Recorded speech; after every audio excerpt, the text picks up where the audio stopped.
Biosphere में जब boundary separate होती है तो उसको बोलते हैं बायोम्स। तो डिफरेंट डिफरेंट बाउंड्री सेपरेट होती है। इकोसिस्टम में जो इंटरेक्टिंग एबायोटिक कंपोनेंट इंटरेक्ट करते हैं, इंटरेक्टिंग बायोटिक कंपोनेंट्स उसको बोलते हैं इकोसिस्टम। तो की स्टोन स्पीसीज वो स्पीसीज होती है जो बहुत ही इंपॉर्टेंट होती है पूरे ही एनवायरमेंट को सर्वाइव करने के लिए। फॉर एग्जाम्पल, अगर इन ह्यूमन गायब हो जाए तो क्या सब लोग एक्सटिंक्ट हो जाएंगे? नहीं। ह्यूमन इज नॉट अ की स्टोन स्पीसीज, है प्लांट। प्लांट की स्टोन स्पीसीज, प्लांट नहीं रहे तो हम नहीं रहेंगे। तो प्लांट इज अ की स्टोन स्पीसीज, ना ऑक्सीजन होगी, ना खाना होगा, ना कुछ होगा। तो प्लांट इज अ की स्टोन स्पीसीज। तो ज्यादातर जो टॉप लेवल प्रेडेटर होते हैं वो की स्टोन स्पीसीज होता है। फॉर एग्जाम्पल, लाइन अगर डिसअपेयर हो गया, लाइन इज अ की स्टोन स्पीसीज। सपोज अगर लाइन नहीं हुआ तो सारे लेपर्ड हो गए और वल्फ इंक्रीज हो जाएंगे, तो क्या करें, सारे हर्बीवोर्स को खा लेंगे। तो इसलिए क्या होगा, कीस्टोन स्पीसीज बहुत इंपॉर्टेंट होती है। तो सारे टॉप प्रेडेटर जैसे लाइन हो गया, टाइगर हो गया, these are keystone species. So vulture keystone species है। तो वल्चर्स क्या नहीं खा रहे हैं? नहीं खा रहे डेड एनिमल। तो कौन खा रहे हैं? डॉग्स खा रहे हैं। डॉग्स खा रहे हैं तो डॉग्स आते हैं अपने आसपास, तो क्या हो रहा है, उससे रेबीज हो रहा है।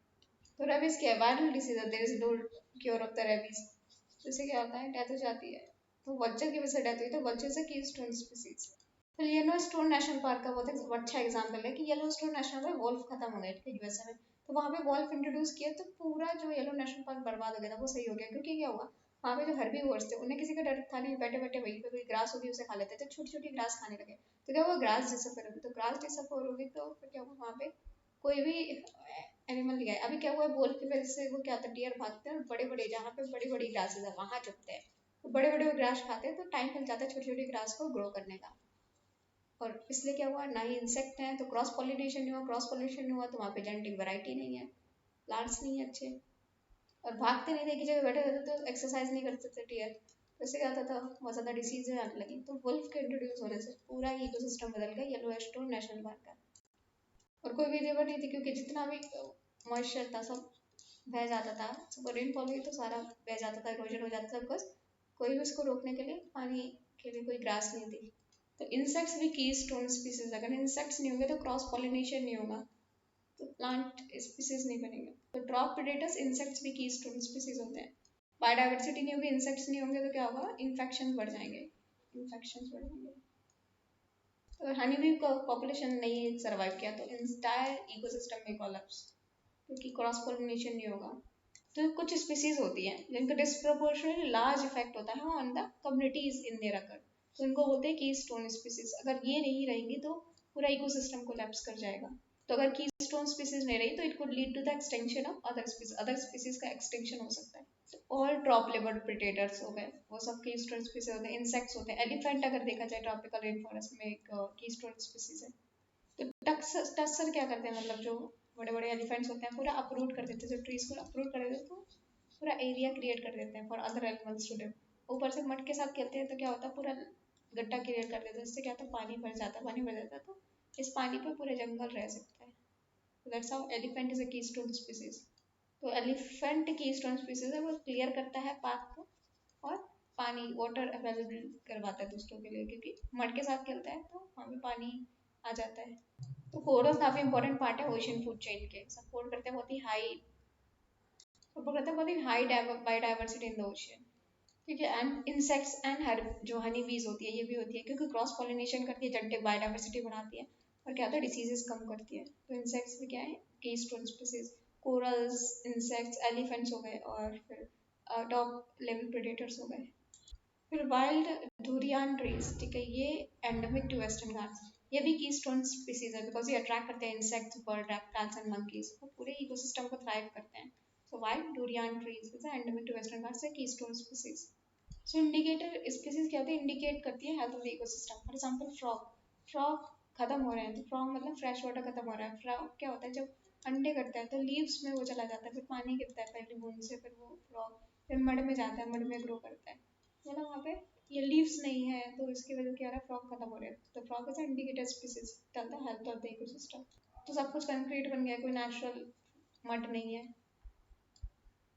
उसे वो फ्रॉग का नंबर कम हो रहा है। तो स्टडी कर चुके हैं जहाँ से, जिस एरिया से फ्रॉग डिसअपेयर हो जाते हैं वो एरिया बन जाता है ड्रॉट प्रोन, ड्रॉट्स आने लगते हैं उस एरिया में। और जहाँ पे क्रो एंड वल्चर ज़्यादा है मतलब वहाँ पे वेस्ट बहुत ज़्यादा है। क्रो वल्चर ज़्यादा मतलब वेस्ट ज़्यादा है। इंडिकेटर स्पीसीज वो है जिसका प्रेजेंस और एब्सेंस रिप्रेजेंट करता है स्पेसिफिक एनवायरमेंटल कंडीशन।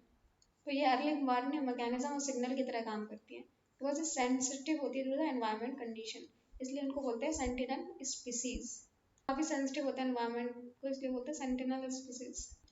सो फ्रॉग क्या है? फ्रॉग इंडिकेटर स्पीसीज है, सेंट्रल स्पीसीज बोलते हैं, मतलब काफी सेंसिटिव होते हैं, इस indicator of water and moisture present in the atmosphere.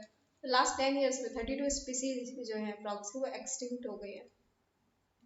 तो लाइकेंस है, लाइकेंस क्या? Symbiotic relation between algae and fungi. Lichens क्या है? Symbiotic relation between algae and fungi. ये इंडिकेटर है एसिड रेन का। Lichens tell work acid rain. अगर कहीं रेड आ रहा है तो इंडिकेट क्या कर रहा है कि वहाँ पे हाइजीन्स नहीं है। जैसे रेलवे ट्रैक्स पर रेड्स आ रहे हैं, मतलब हाइजीन नहीं है।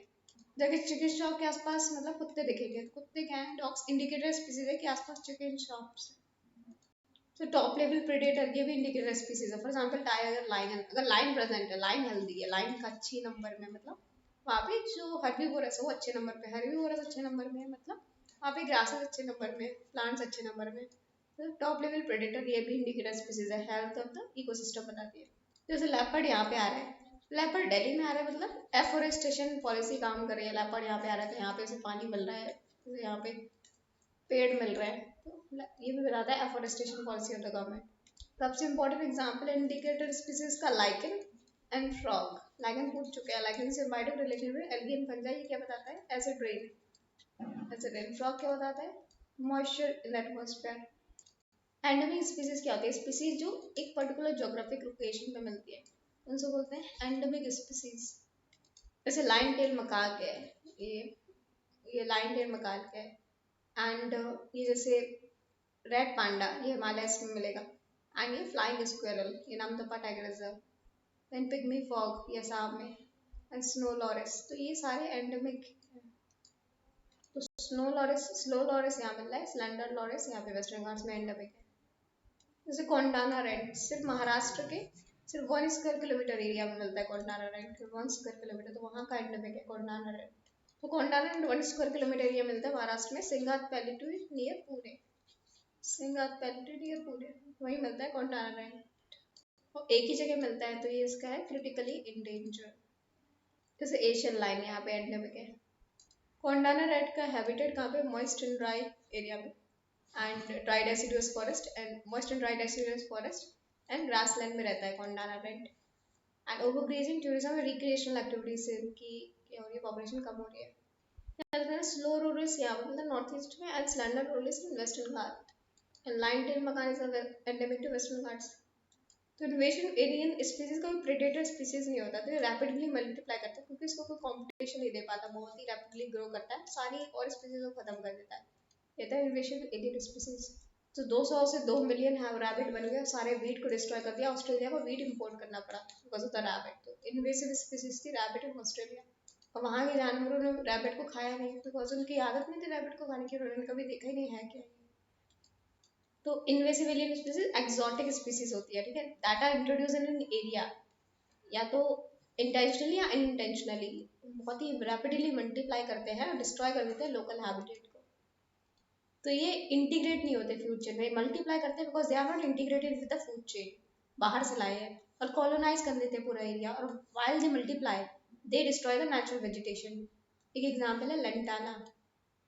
तो lantana fall armyworm is invasive species. तो ये इन्वेसिव स्पीसीज थी फॉल आर्मीवॉर्म, मेज पे अटैक करती है ज़्यादातर, नॉर्थ एंड साउथ अमेरिका और इंडिया में भी अटैक किया इसने 2018 में। तो यूक्लिप्टस एंड वेटल प्लांट दोनों रिड्यूस करते हैं ground water level, eucalyptus and wattle plant. ये है prosopis juliflora is invasive species. तो बन्नी ग्रास मिललैंड में लाई थे, प्रोपोलिस एंड जूलीफोरा। एंड ये क्या कर रहे हैं? ये बन्नी ग्रासलैंड गुजरात में लाए थे, and source as a source of timber है फाइन, मतलब ये बन्नी ग्रासलैंड को डिस्ट्रॉय कर रहे हैं। तो इस तरीके से था प्रोपोपिस जूलीफोरा, प्रोपोसोपिस जूलीफोरा। कहाँ से? हवाई से। तो इस तरीके से है, बनी ग्रासलैंड को डिस्ट्रॉय कर रहे हैं। ये वेटल प्लांट है, ये ग्राउंड वाटर कम करता है वेटल प्लांट। ये कहाँ से आया वेटल प्लांट? ऑस्ट्रेलिया। तो यूकलिप्टस लाए थे टिम्बर के लिए, एंड अब ये भी क्या कर रहा है? ये डिस्ट्रॉय कर रहा है ग्राउंड वाटर को। तो ये है कहाँ से नेचुरली? ऑस्ट्रेलिया से। अकाशिया, ये वेटल वेटल प्लांट, ये भी ऑस्ट्रेलिया से आया है। यूकलिप्टस भी ऑस्ट्रेलिया से। तो लैंटाना ये भी इन्वेसिव स्पीसीज है। ये भी ऑस्ट्रेलिया से रीजन है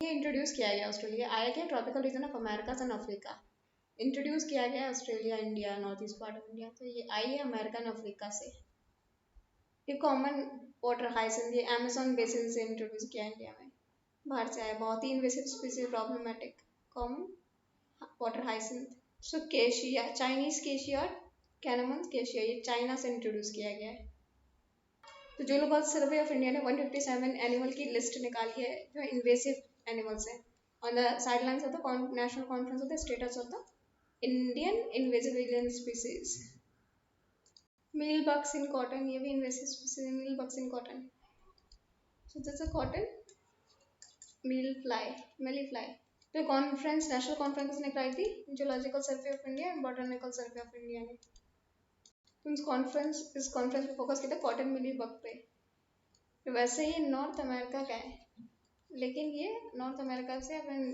डेकन में जो कॉटन होती है उसमें आ गया देखो कॉटन मिली बग आया है नॉर्थ अमेरिका से एंड डिस्ट्रॉय कर दिया डेकन में अब पपाया मिली बग आया साउथ अमेरिका से इसने crore of plantation of papaya destroy कर दिया इंडिया में तो इंडिया में हिल्सा की जो प्राइस था काफ़ी ज़्यादा बढ़ गया था क्यों बढ़ गया था क्योंकि अमेजोन सेल्फिन कैटफिश पॉपुलेशन हिल्सा की बहुत कम कर दी थी अमेजोन सेल्फिन कैटफिश इसकी पॉपुलेशन बहुत ज़्यादा बढ़ गई थी हिल्सा की कम हो गई थी दैट्स वाई हिल्सा का प्राइस बढ़ गया था सो पॉपुलेशन में सेम स्पीसीज आते हैं कम्युनिटी में डिफरेंट पॉपुलेशन आते हैं क्योंकि जो सेंसस होता है वो पॉपुलेशन का होता है सेम स्पीसीज के लोगों का होता है जैसे पॉपुलेशन ऑफ ह्यूमन का सेंसस होता है तो numbers of population of same species community consists of number of population of different species तो इकोसिस्टम क्या होता है इसमें स्टडी होती है जिसमें क्या होता है इंटरेक्शन होता है between the member of the species and population and community and with the surrounding environment मतलब living and non living being का इंटरेक्शन होता है इकोसिस्टम में तो बायोटिक या बायोटिक के बीच में इंटरेक्शन तो अगर कुछ डेफिनेशन आ चुके हैं interaction between the living component नहीं लिविंग एंड नॉन लिविंग बीच के लिविंग एंड नॉन लिविंग के बीच में नॉन लिविंग क्या हो जाएगा एनवायरमेंट तो between the biotic component and their environment का इंटरेक्शन इसको बोलते हैं इकोसिस्टम एग्जाम्पल एक पानी की बूंद डाली तो उसमें एक बैक्टीरिया आ गया तो ये भी इकोसिस्टम का एग्जाम्पल बन गया क्योंकि पानी क्या है बायोटिक इंटरेक्ट कर रहा है बायोटिक कंपोनेंट तो एक बायोटिक कंपोनेंट होने चाहिए इकोसिस्टम को बाउंड्री से सेपरेट कर देते हो बायोम बन जाते हैं डिफरेंट बायोम होते हैं उनमें अलग अलग कंडीशंस होते हैं फॉर एग्जांपल ऊपर पोलर कंडीशन है यहाँ पे ट्रॉपिकल कंडीशन है तो ये अलग अलग बायोम्स है तो ये इकोसिस्टम टर्म किसने दिया था आर्थर टेंसले ने इससे हो सकते हैं interaction between biotic and abiotic component और the interaction of the living organism with their environment ecosystem में दोनों होते हैं बायोटिक प्लस एबायोटिक कंपोनेंट्स तो बायोटिक कंपोनेंट्स जैसे प्रोड्यूसर्स हो गए कंज्यूमर्स हो गए एंड डिकम्पोजर्स हो गए ऐसे प्लांट्स हो गए प्रोड्यूसर्स एनिमल्स हो गए कंज्यूमर्स एंड डिकम्पोजर्स हो गए जैसे माइक्रो ऑर्गेनिज्म बैक्टीरिया तो कंज्यूमर भी हो सकते हैं प्राइमरी जैसे ग्रीन प्लांट यानी कि सेकेंडरी मतलब उनको खाएंगे टर्शरी जैसे ह्यूमंस हो गए सेकेंडरी टर्शरी जैसे क्रॉप प्रेडेटर तो ये सैप्रोफाइट्स हैं डिकम्पोजर्स डेट्रीवोर्स होते हैं डिकम्पोजर्स क्या होते हैं हेल्प करते हैं डेट्रीवोर्स क्या करते हैं उसको रियली में डिकम्पोज करते हैं तो बायोटिक कंपोनेंट में एक होता है प्रोड्यूसर्स इन्हें ऑटोट्रॉप्स बोलते हैं ये अपना खुद का फूड बनाते हैं थ्रू फोटोसिंथेसिस और chemosynthesis this is chemosynthesis so chemical reaction होती है in the presence of the light से बोलते हैं photosynthesis and chemical reaction in the absence of light से बोलते हैं केमोसिंथेसिस सो फोटोसिंथेसिस क्या है एक नेचुरल एक मैकेनिज्म है नेचुरल मैकेनिज्म है जिसमें क्या होता है इसमें कार्बन फिक्सिंग होती है नेचुरल ये सिक्वेस्ट्रेशन ऑफ कार्बन इसमें नेचुरल सिक्वेस्ट्रेशन ऑफ कार्बन होता है एंड कार्बन फिक्सिंग मैकेनिज्म है जिसमें से क्या होती है सोलर एनर्जी कन्वर्ट होती है कार्बोहाइड्रेट शुगर एंड ऑक्सीजन में तो फोटोसिंथेसिस कब तक हो सकती है डेप्थ तक 200 मीटर एक्वाटिक सिस्टम में 200 मीटर तक ही हो सकती है इसलिए जो major part of food production होता है is through chemosynthesis in the ecosystem but that part of the earth that is inhabited by the living organism इसे बोलते हैं बायोस्फीयर